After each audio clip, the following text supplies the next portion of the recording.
my name is Alana Francis Vaya, and I'm the Chief Program and Experience Officer at the Africa Center. I just want to say a quick hello to welcome you to this program that we're doing in partnership with our friends at ICI. We're so thrilled. Whose first time is this to the Africa Center? Nice, welcome. We hope you'll come back. We're so thrilled to partner with ICI on this exhibition because it's so deeply connected to our mission here at the Africa Center. For those of you who may not have been here or have never heard of us, our mission at the Africa Center is really to transform the world's understanding of Africa, its diaspora, and people of African descent around the world. And a huge part of that is really the movement of people of African descent around the world, not just from Africa to the rest of the world, but also from the rest of the world back to Africa. And that happens in complicated ways. And so this exhibition in particular is just really, really important to us because it speaks about movement between the African continent and the Americas. And we're so thrilled tonight to have the curator of the exhibition, Fitsum, here. I'll let Renaud, who heads ICI, speak more about the exhibition and the program. But I just wanted to welcome you to the Africa Center, ask you to come back. I see many friendly faces who come here often to our programs. So make sure you come back, that you follow us and ICI on social media, and we're so happy to have you here. Renaud, I'll hand it over to you.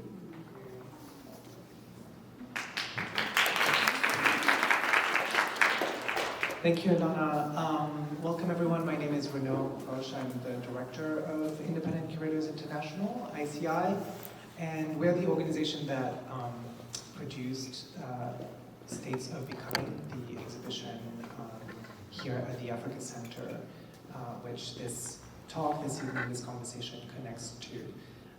State of Becoming is an exhibition that was curated by Fitsum Shebeshe, who participated in one of ICI's professional development programs, the Curatorial Intensive, which took place in Addis Ababa in 2014, which is where we met Fitsum.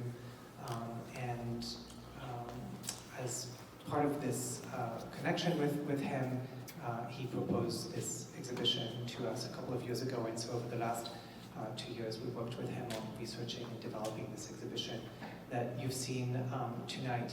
It's an exhibition that is, I think, very important because it's a personal exhibition. It's a first-person voice exhibition which reflects on the curator's lived experience of diaspora and his move from Addis to the US.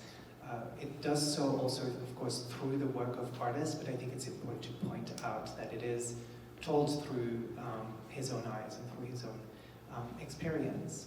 And so, in keeping with this idea, the talk tonight, the conversation, Curating in Diasporas, is a conversation between two curators who will reflect on the impact of movement, diaspora, and assimilation in their own work and their own lives. Fitsum Shebeshe in conversation with Serubiri Moses.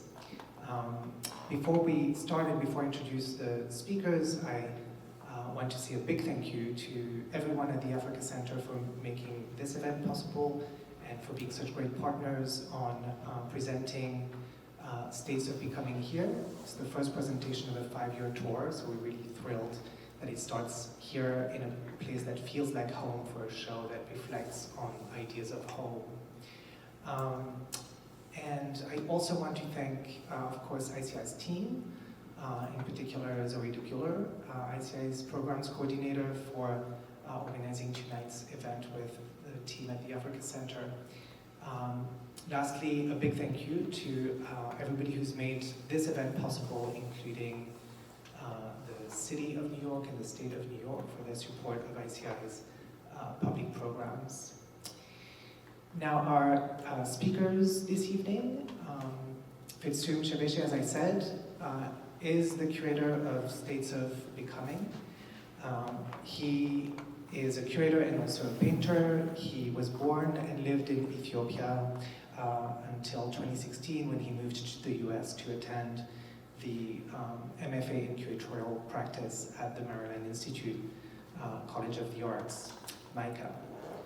In his curatorial work, he has focused on notions of liberation, diaspora, memory, devised plans for preservation of the collection of the National Museum of Ethiopia, where he also created a space dedicated to contemporary artists and practitioners. He is the gallery director at Harmony Hall Regional Center in Fort Washington, Maryland. And tonight, Fitsum will be in conversation with Serubiri Moses, who is a prolific writer, researcher, and curator, who has worked on many projects and exhibitions focused on historical narration, African feminist theory, indigeneity, and iconography. He is originally from Uganda, where he co-curated the Public Art Biennial Cla Art in 2014. He was also part of the curatorial team of the 10th Berlin Biennial and Greater New York, which actually closed earlier this year. Like Shebeshe, he moved to the US in 2016. He received his master's in curatorial studies at Bard College, where he now teaches, and he's also an adjunct associate professor at Hunter College in the Department of Art here in New York. Both Moses and Shebeshe are longtime ICI collaborators. I'd be very glad and proud of that fact. They both are alumni of the Curatorial Intensive, and we're really thrilled to have them with us tonight, together in conversation. Fitsum, Serubiri, thank you.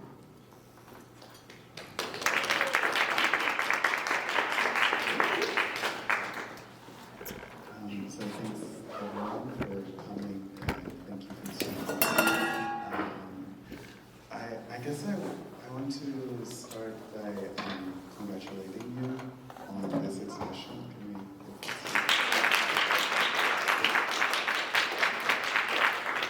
Having lived in New York for now coming to 7 years, I understand that this is an important achievement and one that should be recognized, so congratulations. So where should we start? I think we want to start with the artists in the show. So could you tell me about your connection with the artists in the show? And Kibram is here.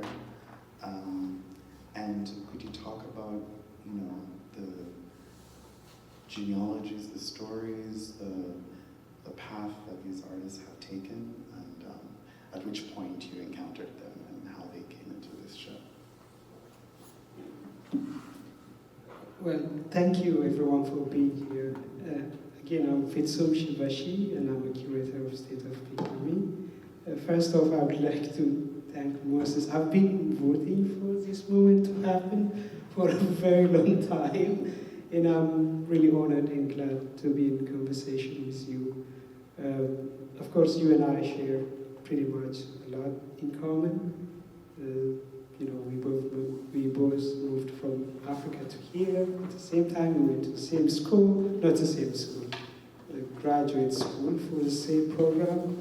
And Moses have been a best friend of mine and a supporter of what I've been doing just from Ethiopia to here. So I'm grateful. And also I'm grateful to the Africa Center and to ICI for giving us this platform to come and reflect, our experience and talk about, who we are and where we come from and what we're doing here.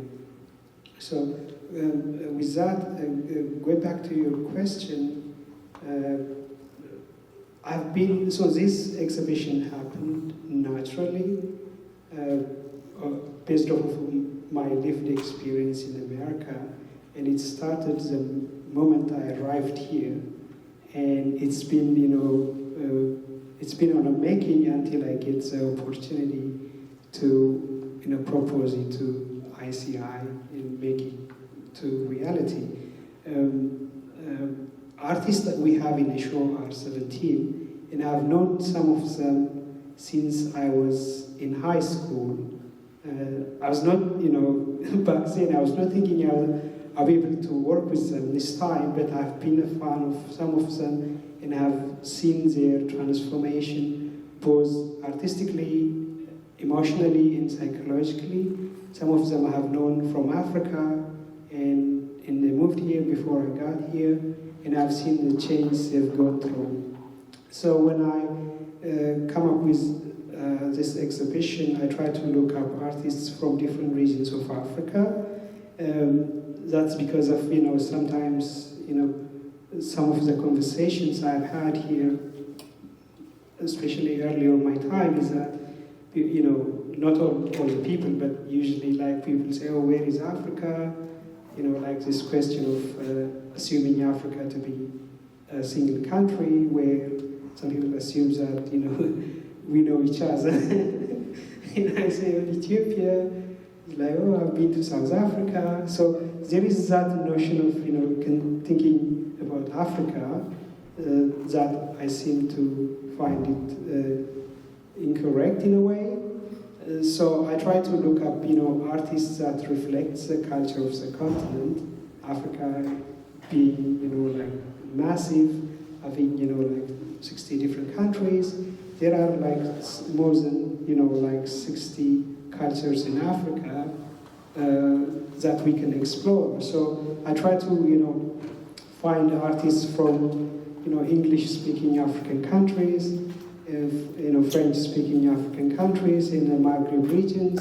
Nadia is here also from Tunisia, in Kibro. So this is the composition of the artists we have in the show. Some of them I have known them, like I mentioned earlier on, but some of them I came across their practice while I was researching this exhibition. And so I met most of them via Zoom, and on the opening, it was that funny moment. We just walked past each other, and it was like, well, are you Nadia? Yeah, I'm Nadia. Oh, I'm Fitsum. Nice to meet you. So there was, that kind of, research behind, how I came up to the artists. When we see their works, for example, if I've also, Kibro is one of the artists I've known him for a very long time. He came from a very conservative Christian background, and I've known his paintings he was, doing before moving to Ethiopia. Then recently, when he was doing a presentation, I saw his transformations. Kibrom, I have known him to be so conservative in some aspects of, his life. But then, on the presentation, I saw how Kibrom had actually transformed his life and his emotion, his, psychologically, and you see that in his work from being, a church theme painter to be like an animator and, doing more of things that are outside of the scopes that I've known Kibrom doing in the past. So that kind of,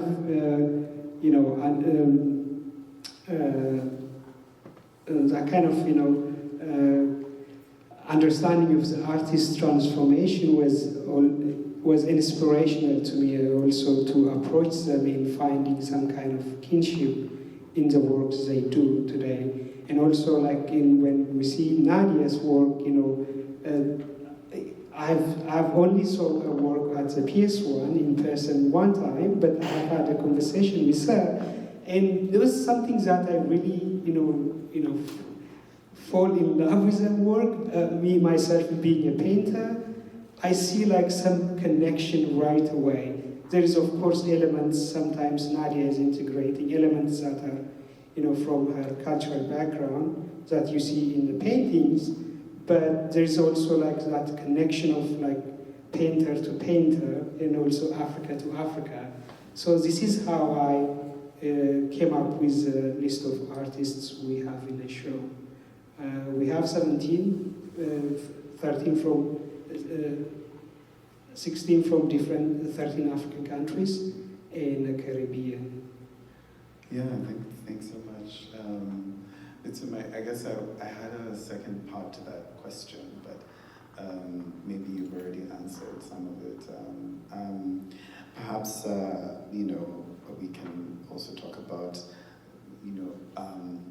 as Renaud mentioned, the ICI, but I also want to touch briefly on this question of your coming up or coming into art.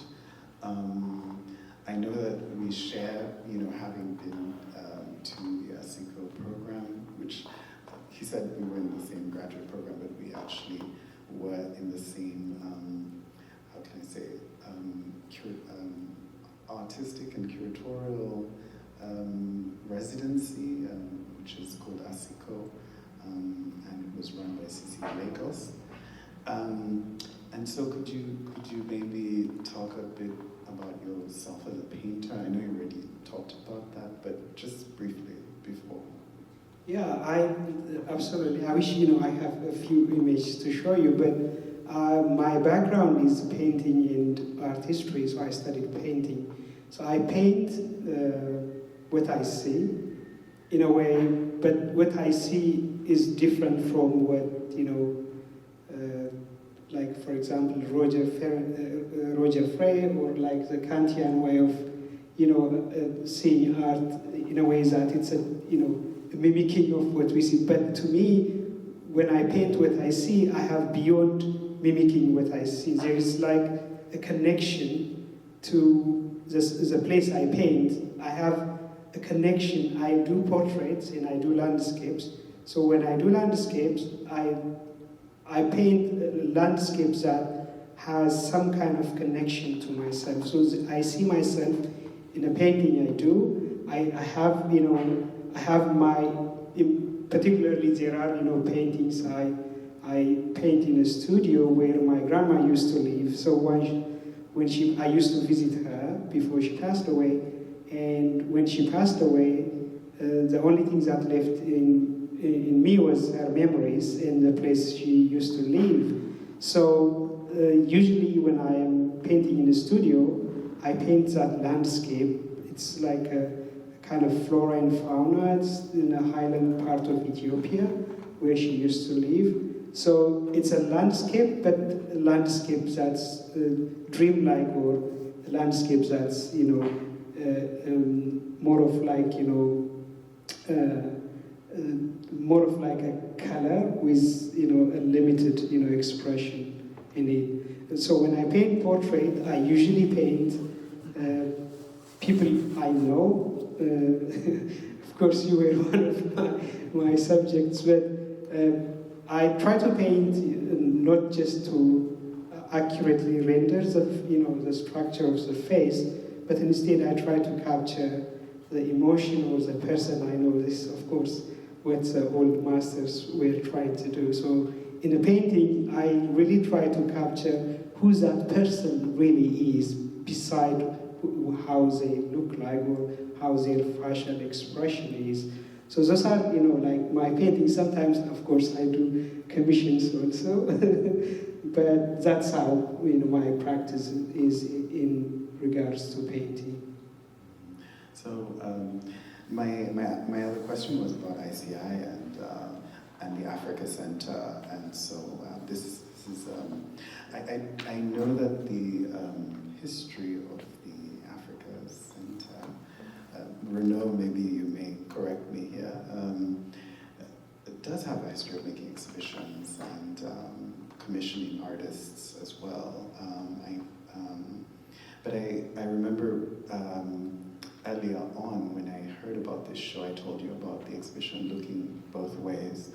I don't know if that was still the Africa Center, but could you talk about your working with these two institutions, one which has a building and one which does not, and working with the staff of ICI specifically?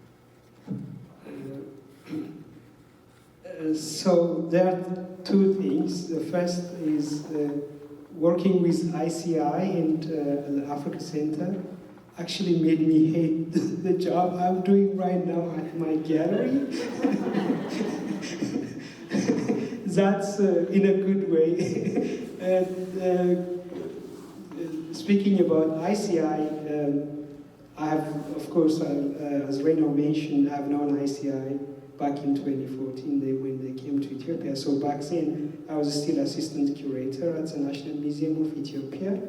But I was on a job just because, I have had artistry background, and the museum trusted me in a way that they think I will learn on the job. But I didn't have a hands-on curating experience. So ICI to me was like an eye-opener. So I was like so enthusiastic. I was thinking projects upon projects, and I tried to take as much as things ICI were giving in the workshop as much as possible, and try to implement it on the work I was doing at the time. So that was, I think, the very moment that I realized that I can actually do more. I never thought I would go to school in America before ICI. I was happy with my job, and I have what I needed in life at the time. But then I realized, ICI made me realize that actually I have potential to go out and do more things. So I applied to schools in America the same year that I participated, actually a few months after I finished participating with the ICI, and I got accepted, and I got a full scholarship, and that's how I managed to come to study in America. On the exhibition part, ICI also gave me a support, like from the idea, from choosing the title of the exhibition, and pretty much ICI and the group of the teams, Becky, Jordan, everyone at ICI was supporting me and providing me all the resource and assistance I was looking for, and still to this day. So that has been my experience with my ICI. I don't know if there will be another organization that I think is going to bring another level of or making me think there is more other than ICI at this point. So that's on ICI. But with the Africa Center, it's also a great experience working with the team, Evelyn and Uzo, Alana, everyone. I've worked with institutions in the past to organize exhibitions, but the Africa Center is probably the top of all in terms of like engagement and coming up with programmings, providing us, like the budget we needed, everything. So that's why I'm hating my job, because I don't know if I'm going to be, having such an organization that I'm going to be working with in the future. So I'm grateful to, both the support ICI and the Africa Center has provided us. So my experience has been so great. Yeah, thanks, Fitsum. I guess my follow-up to that is about your job. So I know that we're from Ethiopia and from Uganda, but when we are in the United States, we're not really Ethiopian and Ugandan. I mean, in some ways, I'm just a curator and a teacher, and so are you.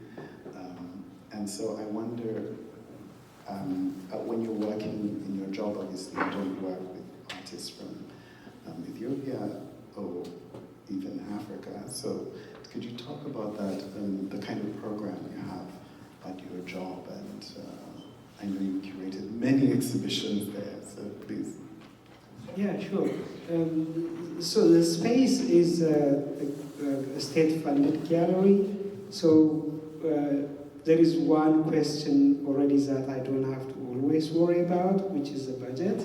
So we have the budget coming directly from the state, and all we need to do is just plan on exhibitions and programming. So it's in Prince George's County, predominantly African American.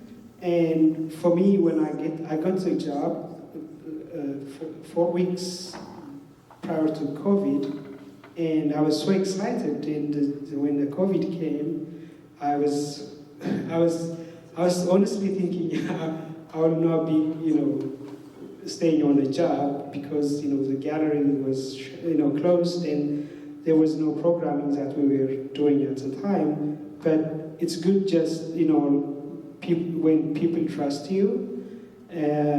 So that's what exactly happened with my supervisors. They said, yeah, we know it's closed, but we have the money, we have the budget. If you need anything, and you can come up with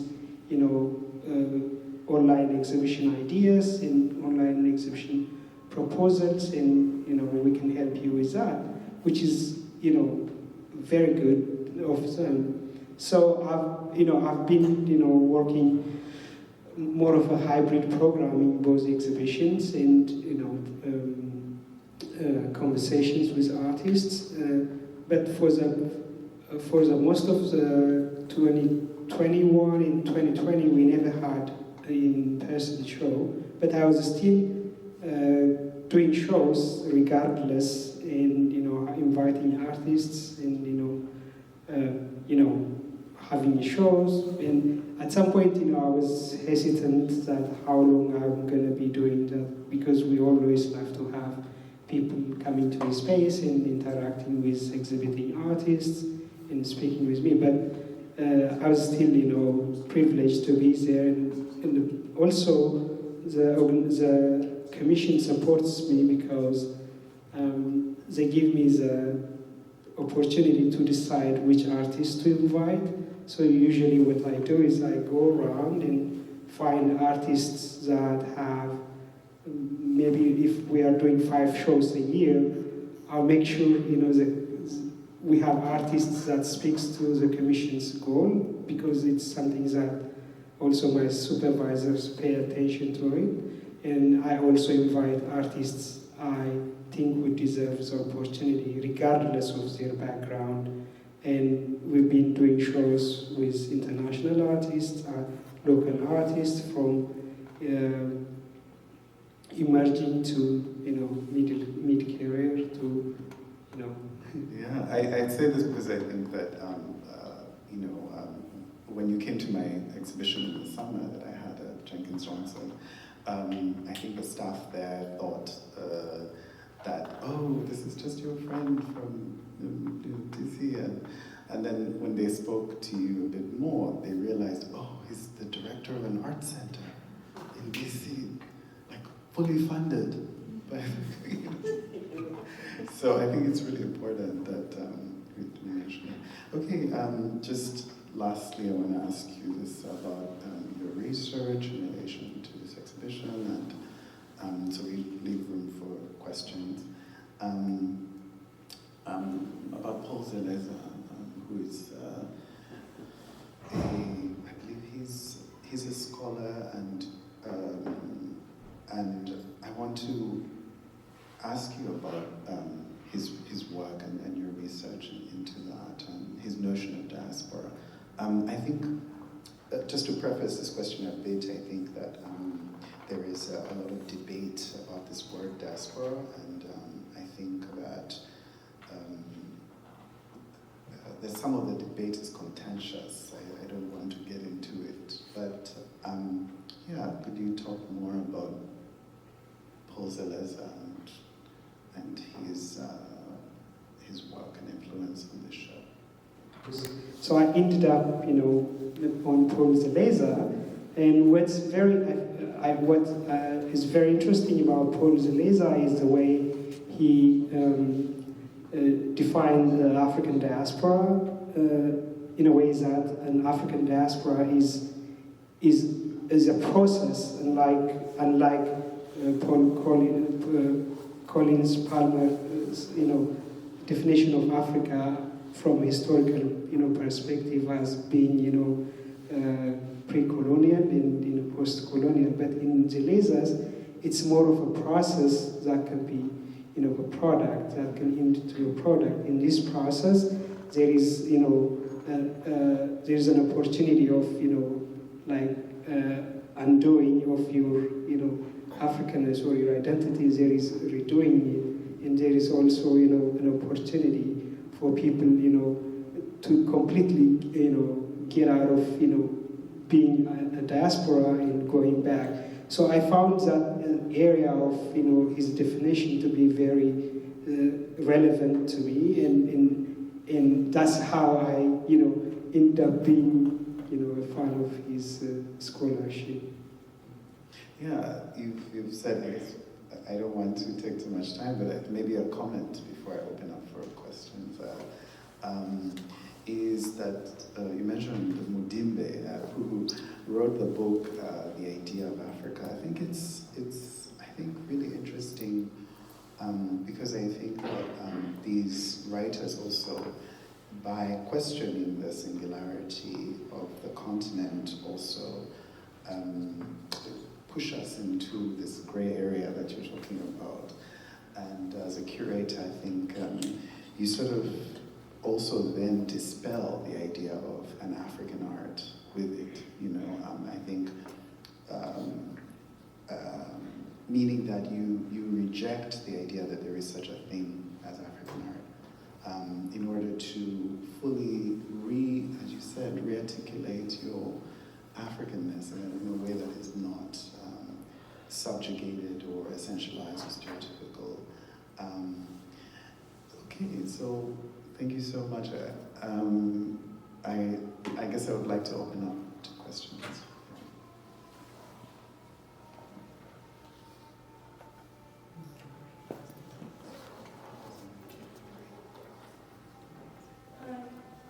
Thank you, both of you.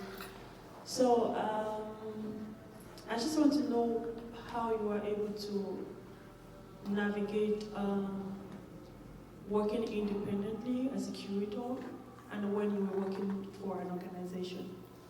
I know like independent curatorial practice has its complexities and like uncertainties. Like sometimes you're not sure funding, sometimes you're not sure how you're going to, execute your exhibition project or idea. So when you decided to go independent, how were you able to like navigate that process, and how has that been so far? Yeah. And then if I have any other question I'll ask. I can speak on the working with, exactly.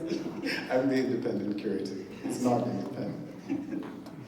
It's an institutional curator. Do you want to? Okay, yeah, I guess I can answer that. I don't know if this question is fair, because I think that even though I'm quote-unquote independent, I'm dependent on institutions. I've never curated an exhibition, quote-unquote, independently. I've always worked for one institution. The difference is that the institutions range from like the German government to like private museums. So it's kind of like, I guess I have more experience with institutions as opposed to an institutional curator who has worked for the same institution for like 10, 15 years.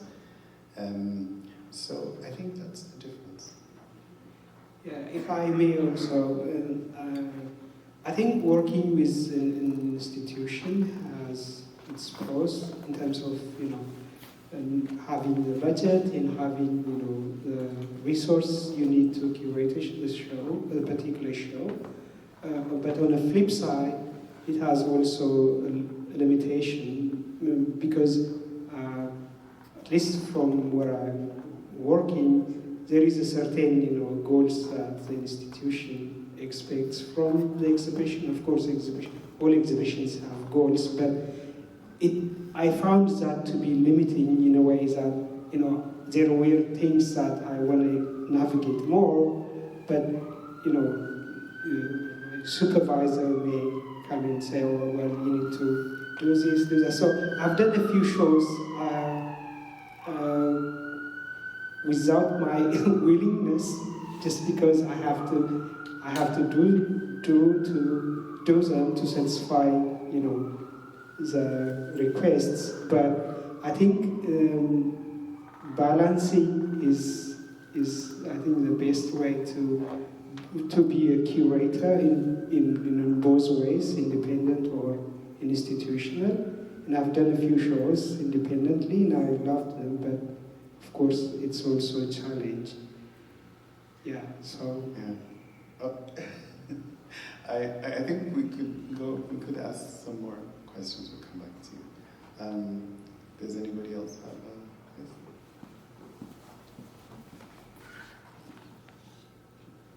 Can I piggyback off of that and ask what it's like to be a traveling exhibition curator? That's for you. Well, this is my first experience working on a traveling show. So far, it's so exciting, and I'm looking forward to go to all the venues and work with different curators. But I think it's more exciting than working only in an institution. Yeah, more questions?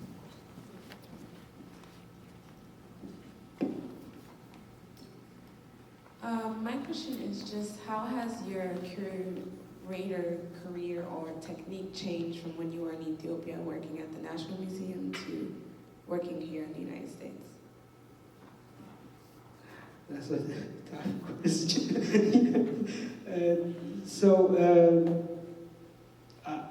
I think my first time, so I've worked for over 3 years at the National Museum. So those times were, to me, transformational from being a painter and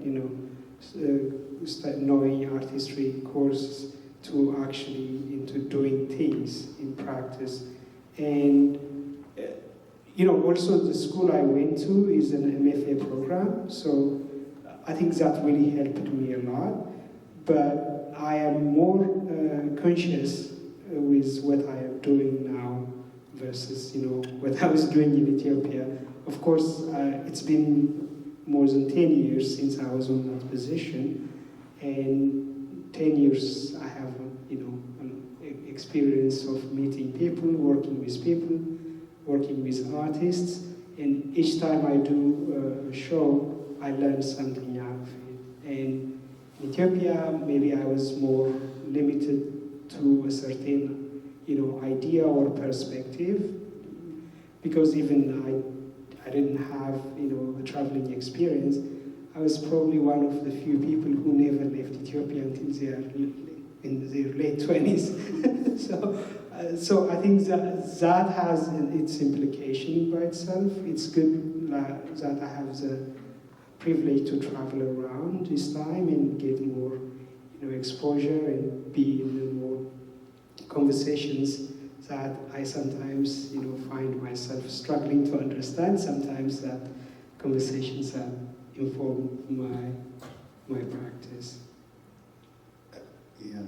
Thank you. Yeah, and I guess, could I add to that a bit? Yeah. I like that question very much, and I thank you for asking it. I think the difference is the critics. In Uganda, I don't know how it is in Ethiopia, but the critics aren't harsh. Like, they're very nice. And they're like, oh, this is amazing, we love it. Oh my gosh. Wow.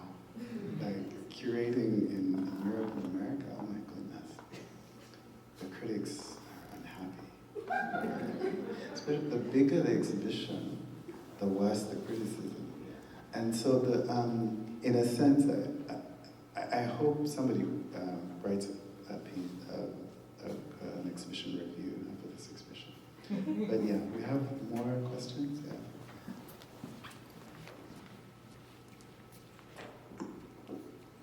Nadia. Nadia. Sorry, Rena. Yeah, I just wanted to kind of then dig in a little deeper. Do you think there's a relationship or correlation to how governments function, where the criticality and the discourse is? Like, is it a reflection of like a certain type of discourse one has to keep in public? I know that is the case in Tunisia, for example. If something's government sponsored, the critics around it are not going to be critical. It's going to be a description and a gold star. So I'm wondering if there's an excitement to the critics not being released. Wow. I don't know if I'm allowed to say. It's complicated. No, I mean, thinking back to Uganda, having assumed both the position of a critic and a curator in that country, I understand both sides. Writing for the national newspaper, you cannot write a negative review, ever. And that's for the reasons you state, that most of the art infrastructure is in some ways complicit with the government, or public discourse is somehow muted, right? Here it's like, oh my gosh, I write for hyperallergic. You know, like, you can say anything you want. But I think that freedom, that critical freedom is yeah, I envy it in some ways. So, yeah, I don't know if it's in... Yeah, it's in Addis, it's also pretty much the same. You know, we have to please, you know, I know people who may hear this conversation may not be happy in Ethiopia, but we have, sometimes, you know, they want us to work to just please the politicians, and you know, like, it depends on the curator.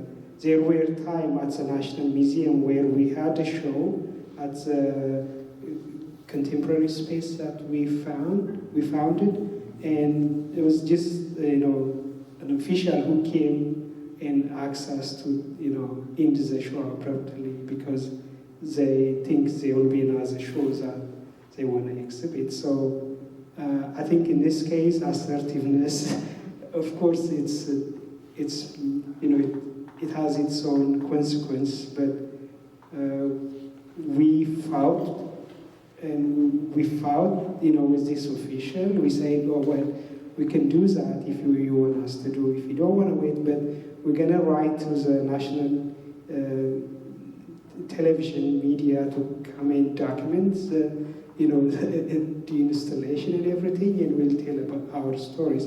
Then he backed off. So, you know, like, sometimes just, you know, we fight. That's all we can do, and we have, you know, we have to be assertive, you know, I'm talking about back home, but that doesn't always work, and after that you will have, you know, problems every step of your way in whatever you want to do. But that's, for right or wrong, that's a reality there. Yeah, we have, okay, can we take two more questions? There's a question here in the front, but there's a question in the back. Could we start with the question in the back, and then we end with Renaud? Hi, Fitsum, you spoke about balancing, with regards to your work with the Critical Gallery in Maryland, balancing in your exhibitions what the mandate requires, and also your interest in bringing in new voices and new artists and practices into the space. One point, since you started working at the gallery, and since you've been doing this, has your intent, or has this plan of yours, has it in any way influenced or positively affected the mandates year in, year out?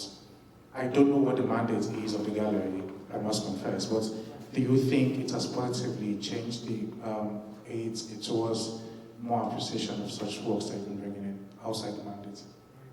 Right, yeah. I think, yeah, first, you know, they were resistant, like my supervisors, they were not, you know, happy that I am, you know, doing shows that are more outside of the gallery's objectives or goals. But then when they see the show, they actually really loved it. You know, some of the shows we've done, you know, I have also curator friends who helps me, installing things and, even picking, selecting artists.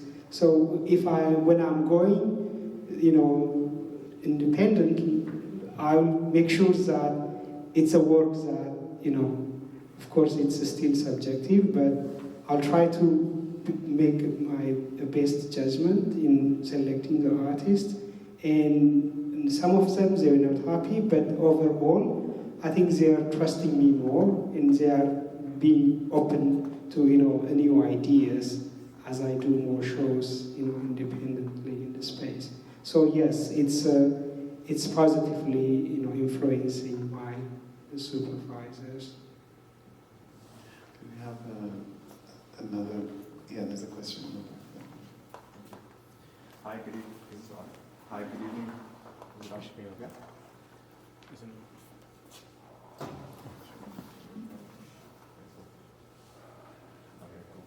Hey, good evening. My name is Yazid. I'm a journalist from South Africa. Thanks for explaining the institutional inhibitions inhibiting factors that you have. Now, turning to the industry, do you feel that as a Black and African curator that you are pigeonholed? Are there certain narratives that you are expected to only work within?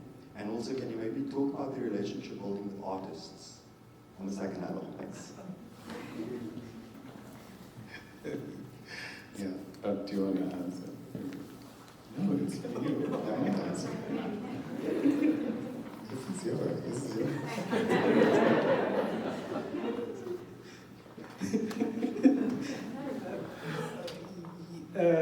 Yes and no for the first question. Of course, particularly in my experience, it's the United States that I knew for the first time I'm actually a Black person. That's 2016, not long ago. So to try to figure out my place in the industry was actually harder than I'm saying it right now, because it really affects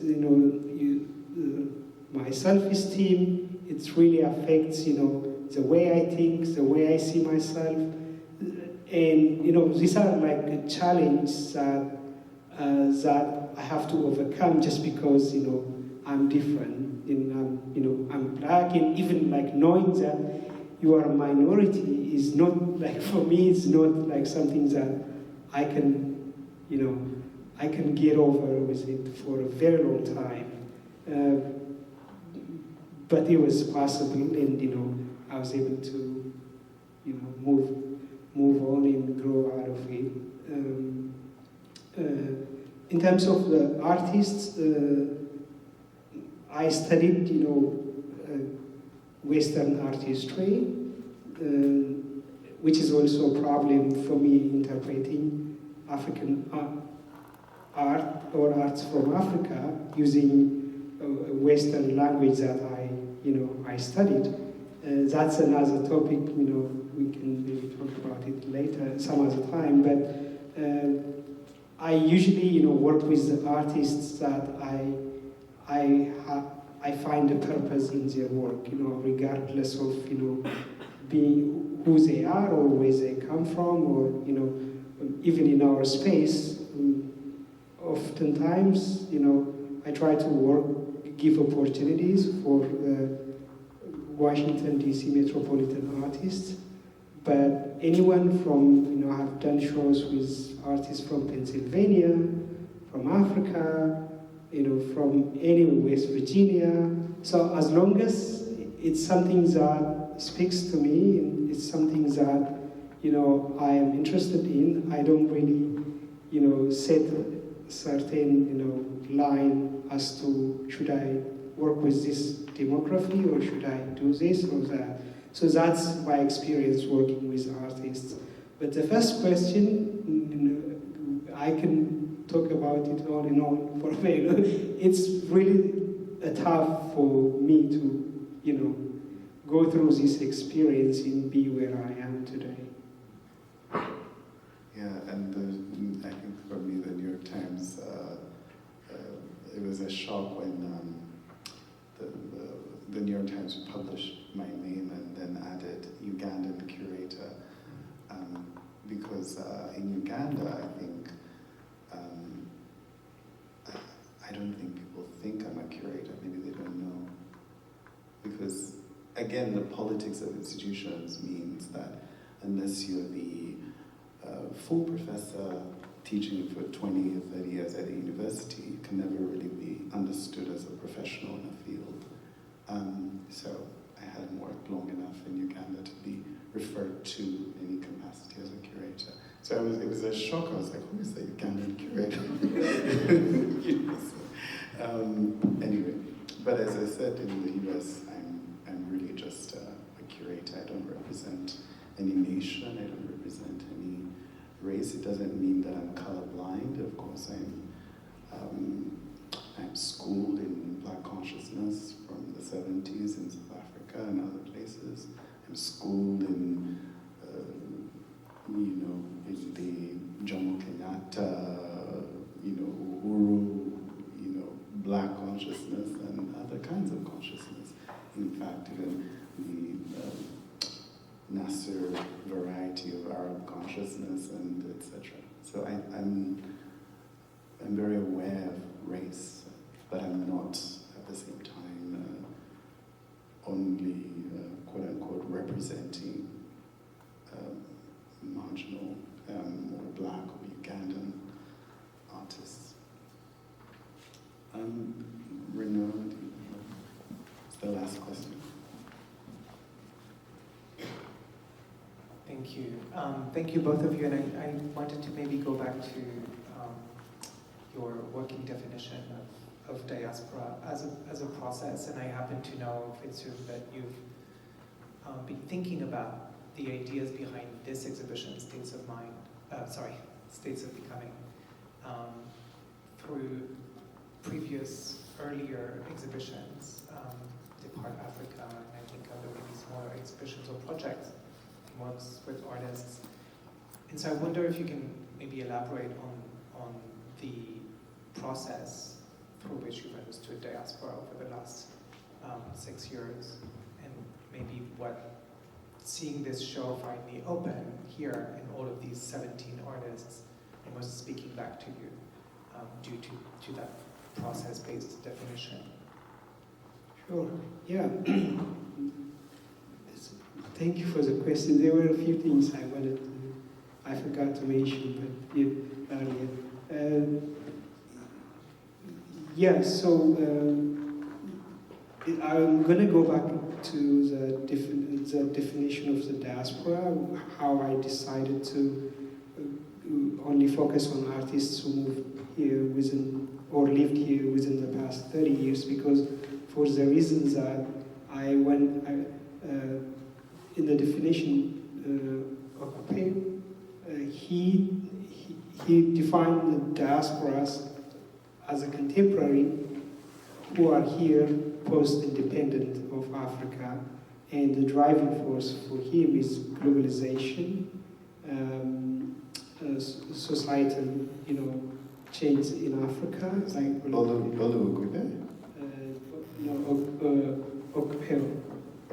Yeah. And so there were three dynamics he was talking about that I didn't find this particular group to be in that dynamics. So the social, political, and globalization are, for him, the factors that fueled the migration of diasporas into the US, the so-called contemporary. But for this one, there is that artists who moved here for self-realization, particularly artists who come to the US to study, and they stayed here, and so this is a group of artists that moved here within the past 30 years, but they moved here for different reasons, for self-realization. So that's what binds these artists together in terms of their African diaspora. So in earlier time, I focused on a few artists and mainly on their work, how their work shifted from what they were doing in the past. For example, Amara's work, he used to be realistic painter, but after he moved here, he studied the same school I went to in Maryland. Then he became an abstract painter. So I was only focused on the shift in their practice in earlier period of this exhibition. But now I'm also including their experience, because each artist brings a unique experience they tell in their work, and that experience is what binds us together as as an African, and also to our ancestral land, Africa. So this is how my process is. First, it was more limited to the work. Now more expanded to their experience as well. Did I? Okay. Thank you. With that, I think we'll end the conversation. Thank you all so much.